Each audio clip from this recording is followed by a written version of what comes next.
Halloween Horror Nights 34 is in full swing, and today we have an unmasking tour.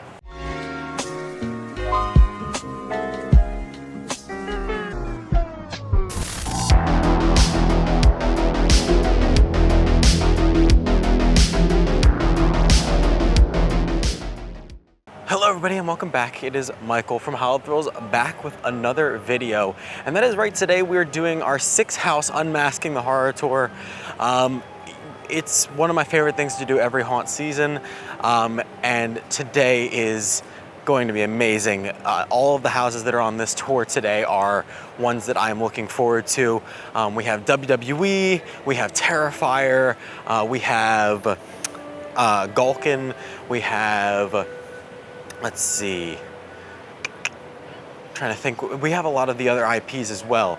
I think artistry is on this one. It's just a whole bunch of stuff is going on here today. We're checking out a whole bunch of houses. It's gonna be a great time. But before we get anything though, please make sure you subscribe and hit the bell notifications, turn on and get notified whenever I post a video. And also make sure you're following both Instagram and X. The links are down in the description below. But let's check in for our tour this morning. So previous year's check-in was over at Blue Man Group. Unfortunately, Blue Man Group is closed off because of the construction for Rip Ride Rocket. So instead, check-in is right over here next to guest services. We are all checked in, and at the top of the stairs, they have some costumes from previous years. Triplets of Terror over here. We have stuff from Torture Fair, and then all the way over to the right is stuff from, I think it's gonna be Monstrous, either Monstrous or Chupacabra. Either, it's super cool. I love that. And here is our lanyard for this year with our tour. Honestly, probably one of my favorite ones that we've had in the last couple of years. It's not as basic as the previous years. I do kind of like the theme of it. And then here is the special button for the 6 house tour. Specifically for the 6 house tour, they have a separate one for the 3 house tour. I love getting these every year. I've been collecting them since, I believe, 29, so love getting these and the lanyard. But we're all checked in. We're just chilling in here, waiting for our time to come. All right, we are heading into the park already for our tour. We are good to go. I think we're starting in the back. And one of the favorite things about the tour this year is that finally the buffet is back for lunch, so we don't have to fend for ourselves. Lunch is included with the tour, which is great. But like I said, we're heading to the back first. The ones that we're doing today are Fallout, Gulkin, Jason Universe, WWE, Terrifier, and El Artista, a Spanish haunting. So I'm excited for all of them.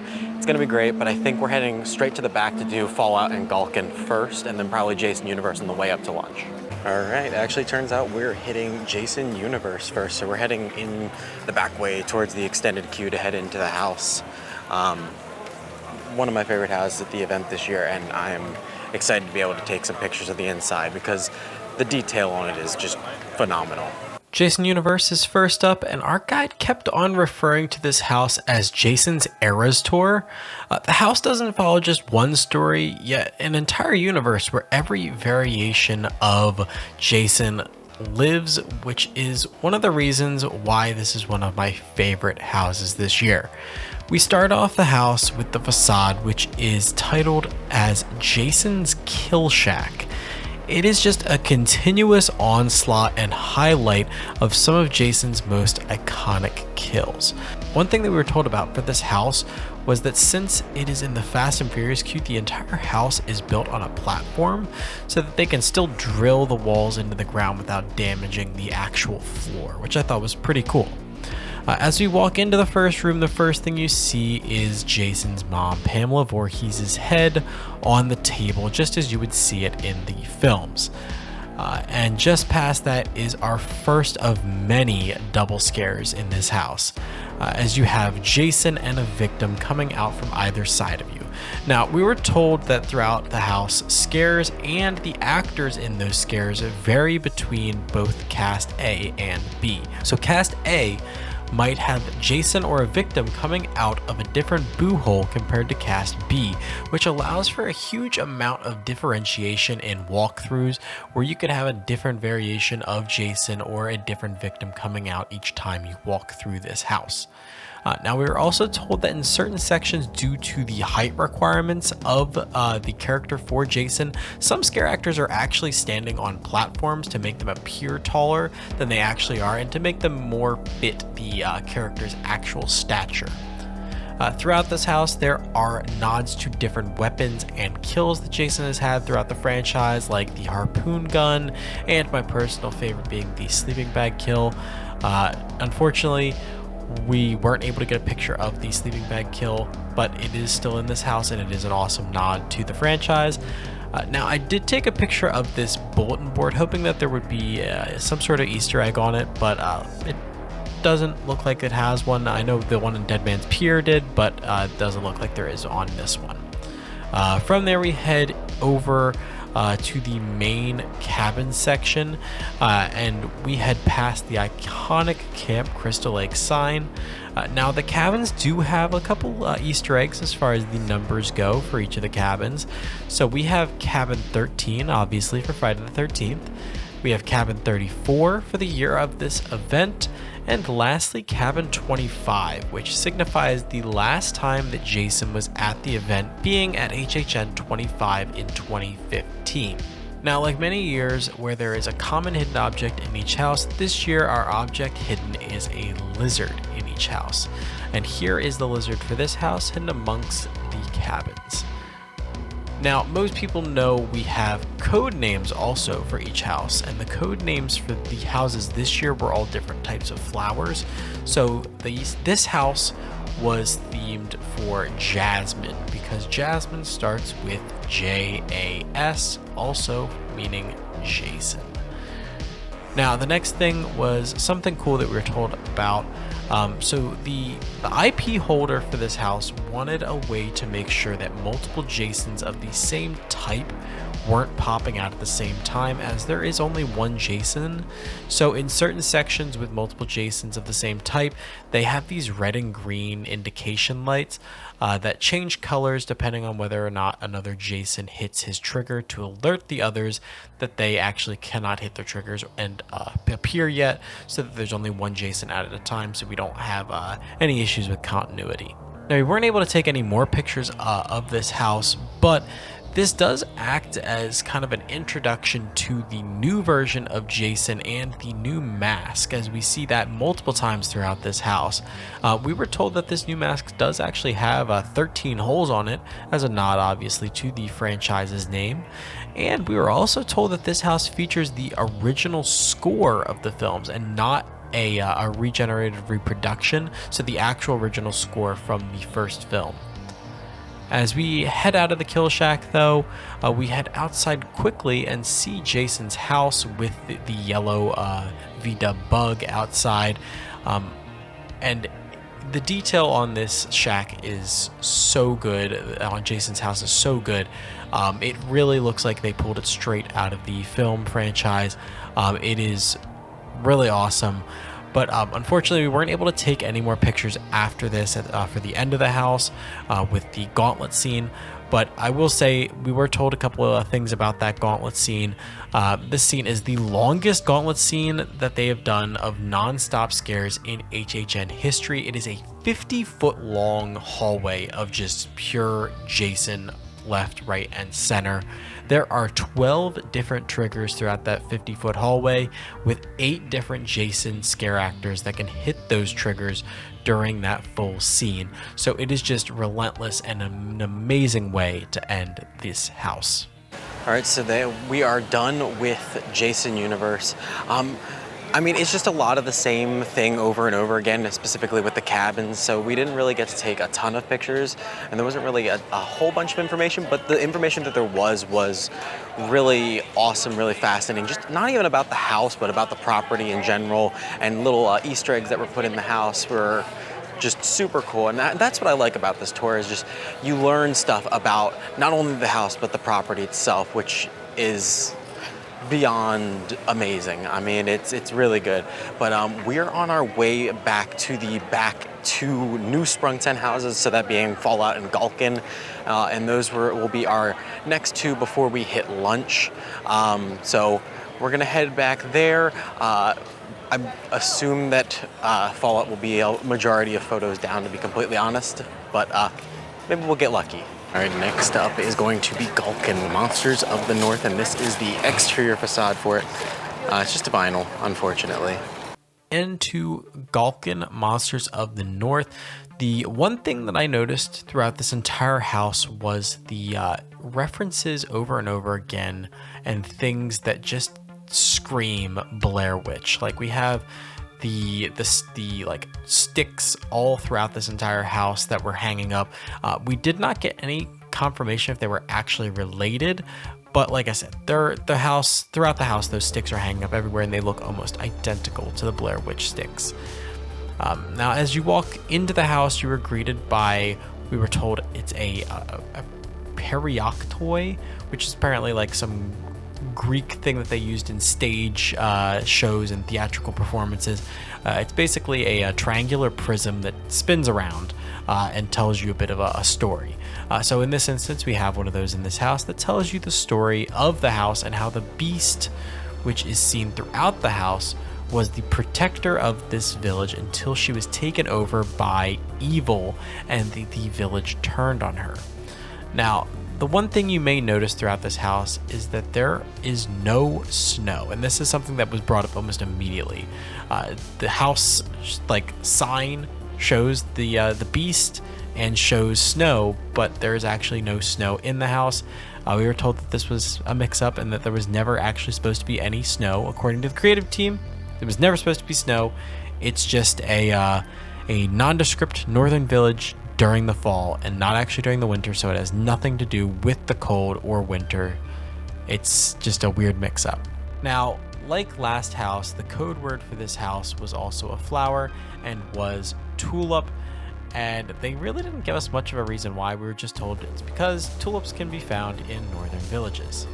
Really, really great reasoning there. Throughout this house, you will see tons and tons of evergreen trees, and we were actually told that these are retired Universal holiday trees, so the ones that are not actually being used in the park anymore for the Universal holiday displays, which is super cool if you ask me. And we continue through into our first scene of the house, and you get face to face with the beast for the first time as she pops out, and you can see on her forehead her third eye starting to open.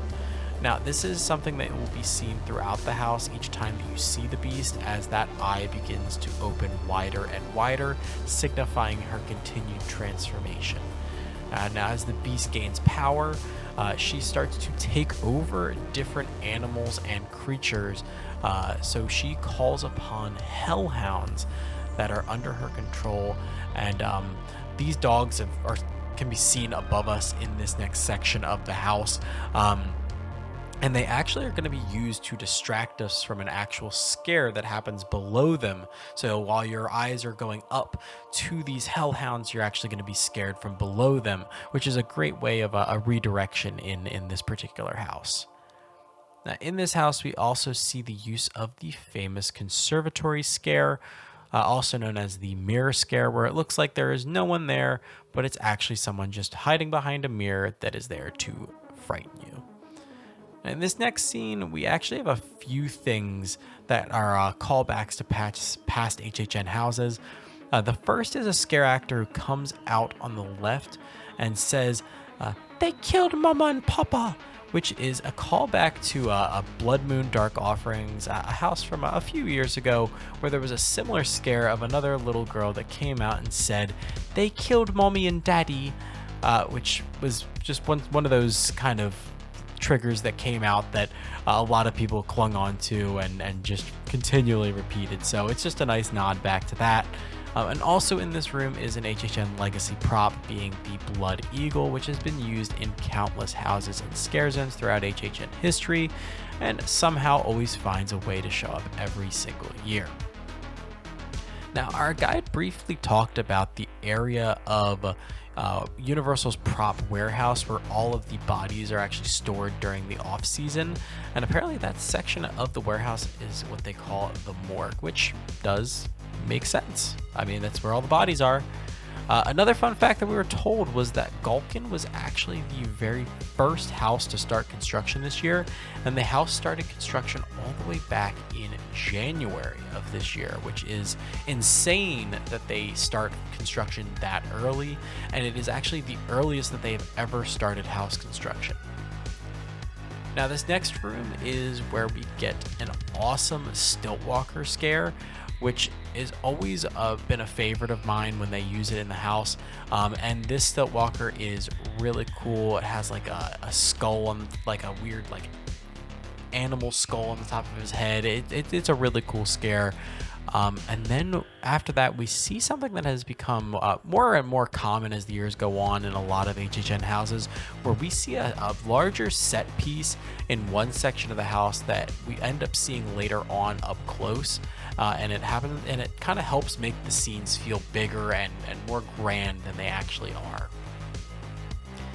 And moving on through that, we head through like this bridged area, and we see a secondary facade that it's pretty cool. But then we head into that scene that we saw not too long ago with that giant blazing Inpachi. It is really cool. It's an awesome like straw like figure that we then have awesome flame effects on, and we see it up close as the burning effigy that the villagers are using to help ward off the spirits and keep the beast away. But at this point, it may be too little too late. Also in this room, we see our lizard for this house. But the next room is where our big reveal is the beast in her final form completely destroying this building and the town and coming after us. This is one of the largest puppets Horror Nights has ever done, and it is so cool seeing the lighting effect that they do on this during the event, and it is something to behold when you see it. But as we continue with the beast coming after us, obviously there's only one way to escape, and that is to go through and into the belly of the beast. In this very bloody section, we will see 3 different skeleton scare actors that will pop out from a bunch of different boo holes, but the one that we have an actual name for is the one on the left of the beast's heart, and they have a really funny name for it. Obviously, the name is Heartburn because of obvious reasons, being next to the heart of the beast. Now, as we head towards the exit, we find out that we unfortunately did not make it this time, as we actually do die in this house and do not escape from the belly of the beast. And this is a relatively rare occurrence in Horror Nights houses, but it has happened a few other times where normally we do escape, but in this one we do not. All right, so we just got done with Gulkin, Monsters of the North. Super interesting house with all the lights on. Honestly, it makes me appreciate a little bit more the amount of detail that went into it, and I definitely need to get more run-throughs of it, just because I'm not a big fan of it as of right now, but definitely now that I have a better idea of the story, I feel like I will appreciate it more. But we're heading into Fallout next, which should be super awesome. I'm not sure though. He said that we're not going to be able to take a lot of photos into it, so we'll see how much I get for you guys. There is Fallout heading in. First thing we are greeted with when walking into Fallout is that iconic Vault Boy logo and us walking into Vault 33. Now, the story of this house actually begins just after Lucy's wedding, as we see the wedding cake off to the right, and then we get a scare from what they're calling the Cake Raider, which is an awesome character in this house. He appears only once here, but his scare is always super fun. And then straight ahead from that, we see the outside of Lucy's new home in Vault 33 with the just married sign. And then Lucy pops out in her wedding gown and gives us that iconic okie dokie line. And in this scene, we see a few dead bodies scattered around, including one that is actually wearing a Pip-Boy, which looks so good in this house. They really did a lot of awesome details on that. And then through this section, we head and see a window that we can look out into the courtyard of Vault 33, where we see the the simulated projection screen that shows like the farmland with the corn, and we actually get to see the image being burnt as that projection gets ruined. And that's another part of the show that was a really cool thing to see included in this house. And we head towards the entrance to Vault 32, where we take a look at the scene where Lucy's brother actually goes into the other vault and finds out that it has been taken over by surface raiders. And we see that the dead guy that's chilling in the chair that he finds is actually in this scene. And this whole area is just such a small scene in the actual house and in the grand scheme of the show, but it does a perfect job capturing that part of the show and capturing the feeling of what was being experienced in that section. Now from there we see Lucy's Vault 33 backpack that she puts on before she actually heads out of the vault to go to the surface. And then I had this awesome picture of this weird TV with a VHS outside of it. I'm not sure what the reference is, but it did look relatively important to the scene.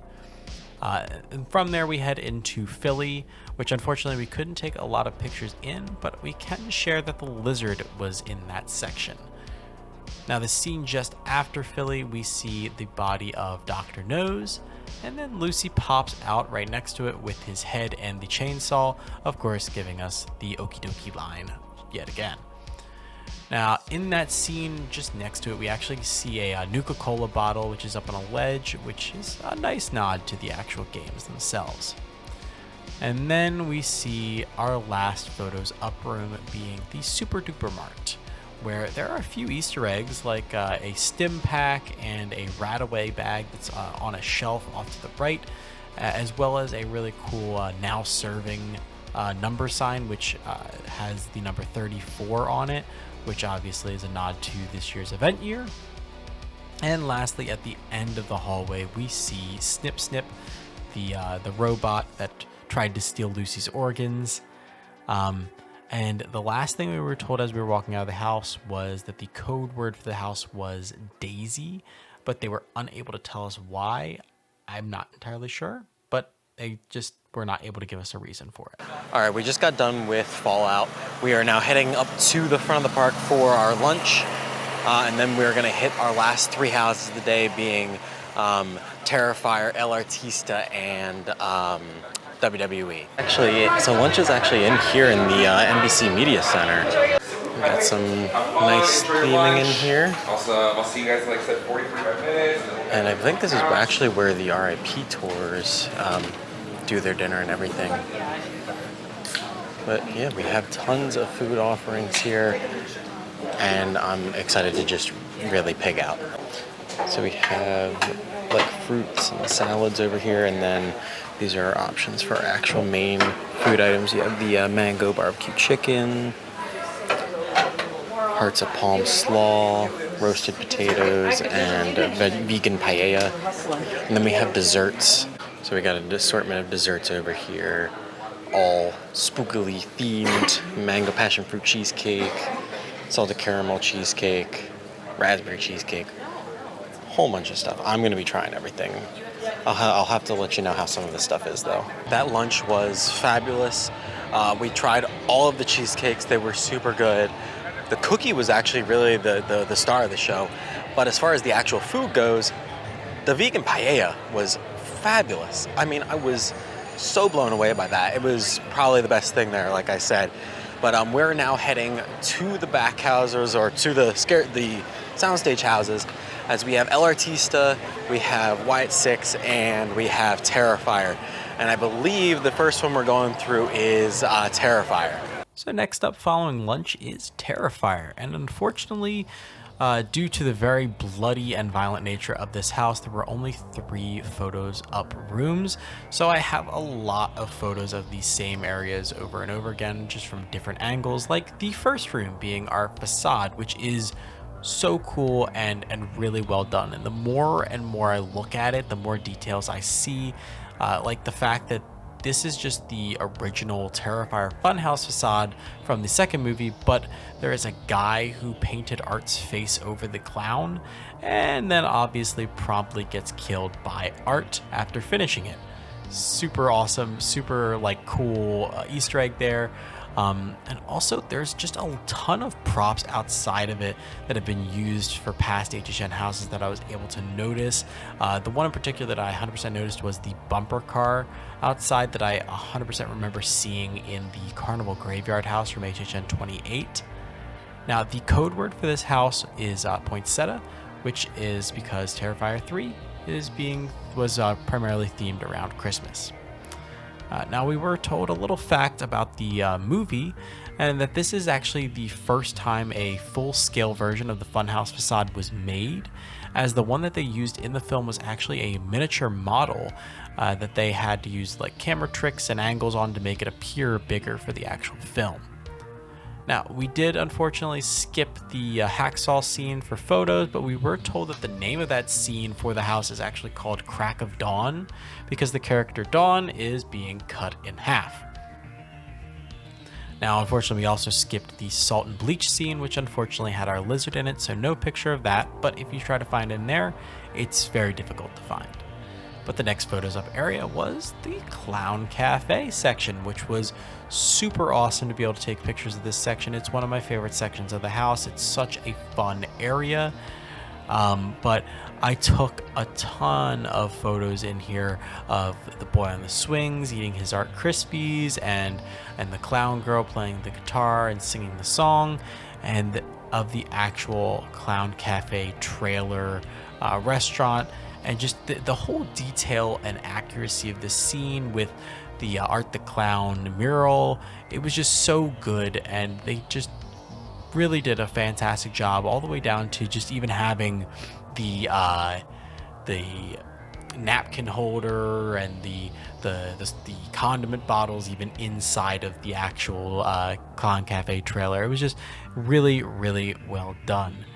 Now, right after that, we did get a quick look at the Tunnel of Fire, which is a made-up section that they made for this house. They had a little bit of liberties for certain areas, and at the end of the section here for the Tunnel of Love, there was an arch that I couldn't show you because we weren't able to take pictures of it, but you do see some of the heads of some of Art's victims from the 3 films.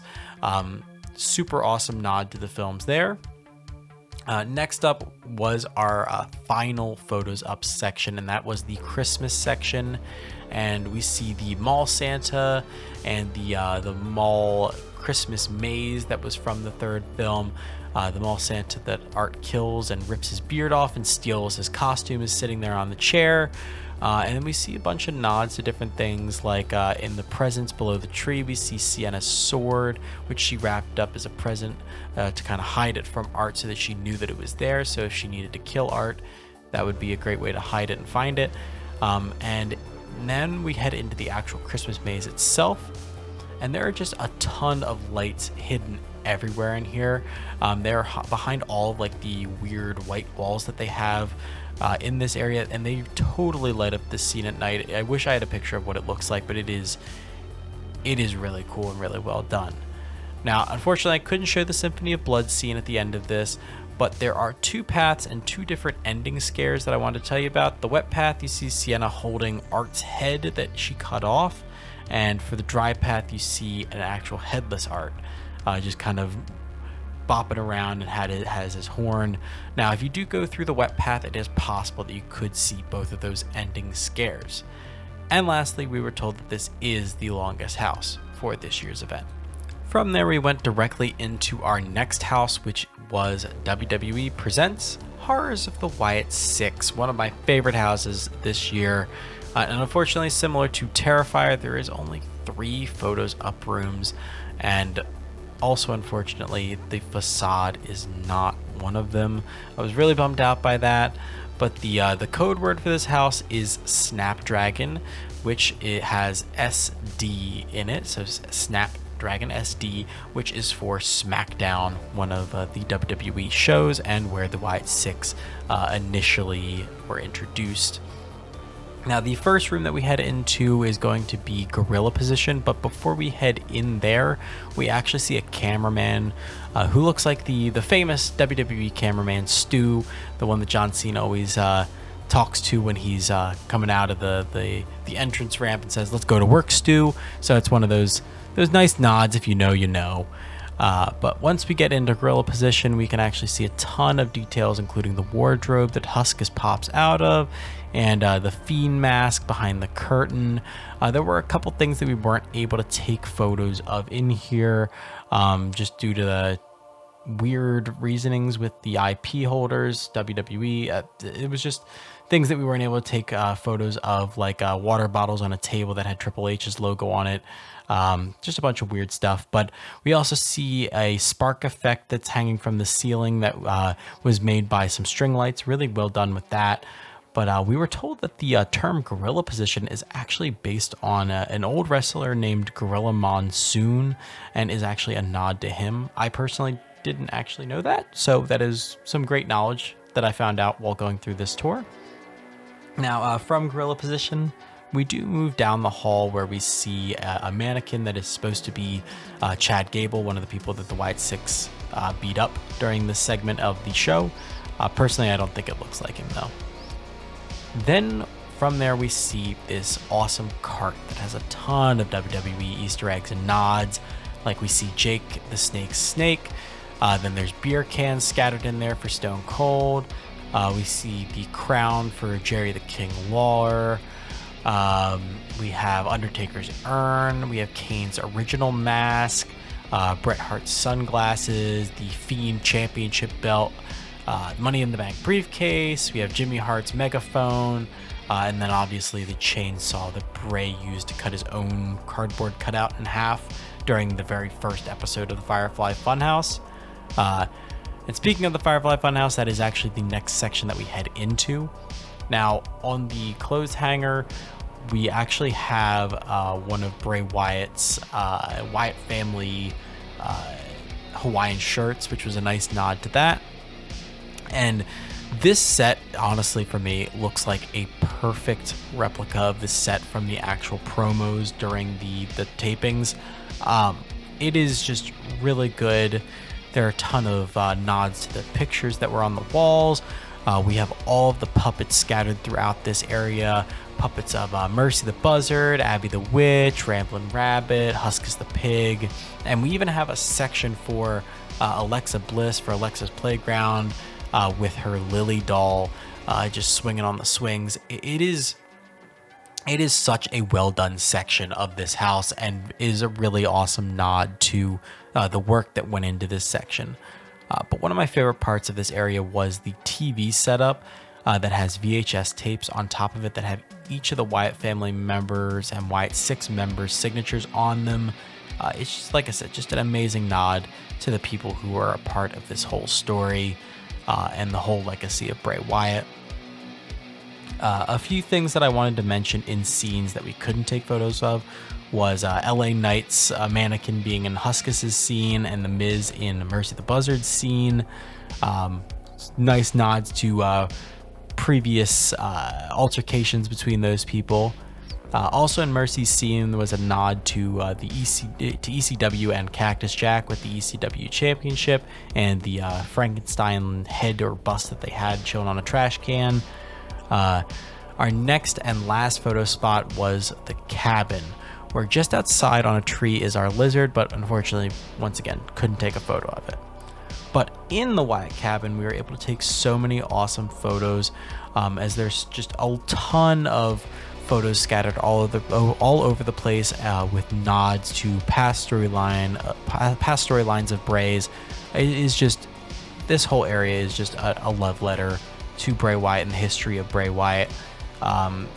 There's a picture of him and his brother on a table as one of the only pictures of them together in the ring, which was a super awesome nod.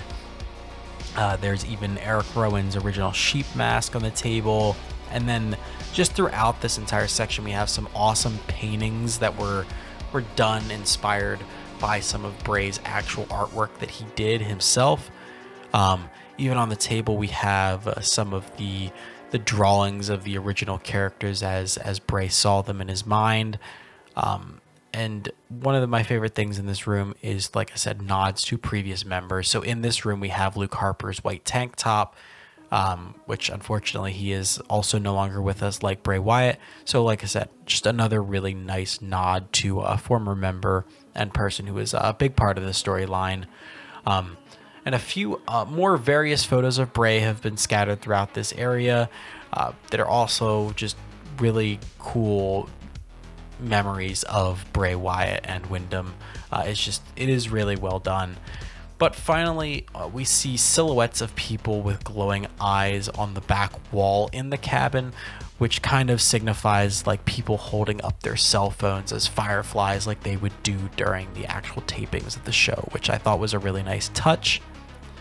And as we were heading out of the house, we were actually able to get a quick photo of Bray Wyatt's rocking chair with the lantern on it, which, like I said, is just a beautiful tribute for Bray Wyatt at the end of the house. After the Wyatt 6, we go straight into our last house, which was El Artista, a Spanish haunting. Now, this facade is gorgeous, and it is one of the best facades that we've had in recent memory. The detail is so good. It is just a great way to really set the scene for an overall stunning house. And we were told that this is actually one of the largest facades in HHN history. Now, as we continue to look around this amazing facade, we see the sign for the Casa Creacion, which is the actual name of this house that our artist Sergio Navarro will be spending his time in. And just on the bench outside of the house, we see one of many of Sergio's journals that are scattered throughout this entire house, explaining what he's seeing in this house. And the date on the very first entry is August 29th, 1889. And obviously August 29th relates to the opening night date for HHN for this year. Now, the code word for this house was Poppy, which stands for eternal sleep, which in this instance means death, which is a huge storyline for this entire house, just death and never-ending sleep. Now, throughout this house, we see these kind of metal moldings above the doors, and these 100% look like faces to me, or faces of evil spirits that reside within this house. Now, also throughout the house, you may notice a bunch of tiles filling in like cracks that started to form in the house. Now, these tiles being filled in are actually done by Sergio as a way to kind of maintain his sanity throughout the night.